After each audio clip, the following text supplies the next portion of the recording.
This is how John describes Jesus rising from the grave and his time on earth after.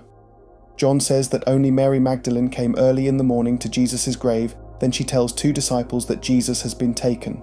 Peter and another disciple ran to the tomb. Peter is outrun by the other. When Peter reached the tomb, they both noticed Jesus' cloth folded and the wrapping lying there. They believed because they finally understood what Jesus meant. Jesus talked to Mary while she was crying, but she didn't recognize him. John 20:15.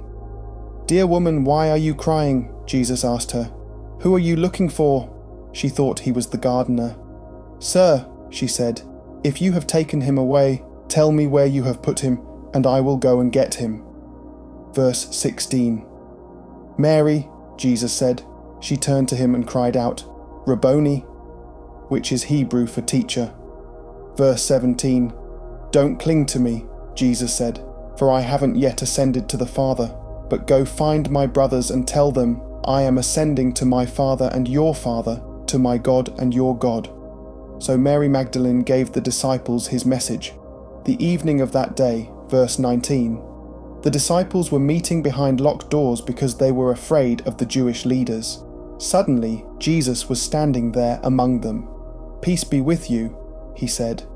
Verse 20, as he spoke, he showed them the wounds in his hands and his side. They were filled with joy when they saw the Lord. Verse 21, again he said, "Peace be with you. As the Father has sent me, so I am sending you." Verse 22, then he breathed on them and said, "Receive the Holy Spirit." Verse 23, if you forgive anyone's sins, they are forgiven. If you do not forgive them, they are not forgiven. Not all the disciples saw Jesus then. Thomas was not there. When the other disciples told Thomas what they saw, Thomas said the only way he will believe them is if he puts his finger in the hole in Jesus' hand and touches the hole in his side. 8 days later, the disciples were together, Thomas included. Once again, the doors were locked, and Jesus appeared saying, verse 26, "Peace be with you."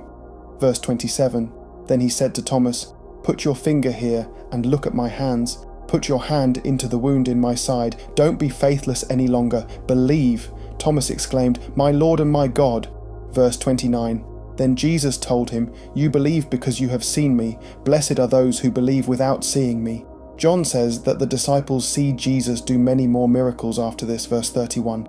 "But these are written so that you may continue to believe that Jesus is the Messiah, the Son of God, and that by believing in him, you will have life by the power of his name." John's book is the only one with an epilogue. Peter, Thomas, Nathanael, the sons of Zebedee, James and John, and 2 others, decided to go fishing and went on a boat. When Jesus appeared on the shore, he called out to them, John 21:5, "Fellows, have you caught any fish?" "No," they replied. They didn't recognize him. He told them to put their net on the right of their boat. Verse 6, so they did, and they couldn't haul in the net because there were so many fish in it. The disciple Jesus loved said that it was him. The disciple Jesus loved is John. He is called this not because Jesus had a favorite, but because he talks the most about Jesus Christ's love. Verse 9, when they got there, they found breakfast waiting for them, fish cooking over a charcoal fire and some bread. Jesus told them to bring some fish and to have their breakfast. This is the 3rd time Jesus had appeared to them. When they finished, Jesus asked Peter if he loved him. He called him by his original name, Simon. He said, "Simon, son of John." Peter said yes, and that he knew he loved him. Jesus told him to feed his lambs, if so. Jesus repeated the question. Paul repeated his answer. Jesus said to take care of his sheep, if so. Jesus repeated the question a 3rd time. Verse 17. Peter was hurt that Jesus asked the question a 3rd time. He said, "Lord, you know everything. You know that I love you." Jesus said, "Then feed my sheep." Verse 18. I tell you the truth, when you were young, you were able to do as you liked, you dressed yourself and went wherever you wanted to go. But when you are old, you will stretch out your hands, and others will dress you and take you where you don't want to go. Verse 19. Jesus said this to let him know by what kind of death he would glorify God. Then Jesus told him, "Follow me." Peter turned to the disciples who asked which one of them would betray Jesus. Then Peter asked Jesus what he will do. Verse 22. Jesus replied, "If I want him to remain alive until I return, what is that to you? As for you, follow me." Because of this, rumors spread that the disciples won't die, but Jesus didn't say that. John then reveals himself as the disciple who loved Jesus. Verse 25. Jesus also did many other things.